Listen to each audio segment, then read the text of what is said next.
வணக்கம். நான் அருணை மதன்குமார், திருவண்ணாமலை மாவட்டத்திலிருந்து வரேன். பொதுவாக சொல்லுவாங்க, தமிழுக்கு தொண்டு செய்வோன் சாவதில்லை என்று.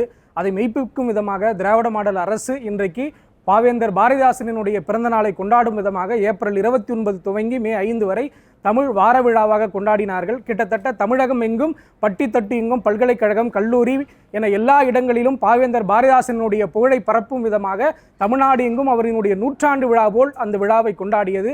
அதன் ஒரு அங்கமாக மக்கள் செய்தி தொடர்புத்துறை ஊடக மையம் ஒரு பெரும் முன்னெடுப்பாக கவிதை, கட்டுரை, பேச்சு போட்டிகளை நடத்தியது. அதில் கவிதை போட்டியில் நான் பங்கேற்றேன்.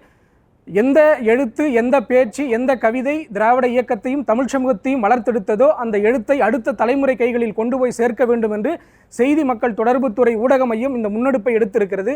அந்த வகையில் இன்றைக்கு தமிழ் சமூகத்தில் கவிதையும் எழுத்தும் பேச்சும் எந்த அளவில் போய் சேர வேண்டும் என்கிற ஒரு முன்னெடுப்பாக இந்த முன்னெடுப்பை எடுத்திருக்கிற செய்தி மக்கள் தொடர்புத்துறை அமைச்சர் ஐயா சாமிநாதன் அவர்களுக்கு எங்கள் நெஞ்சார்ந்த நன்றிகள்.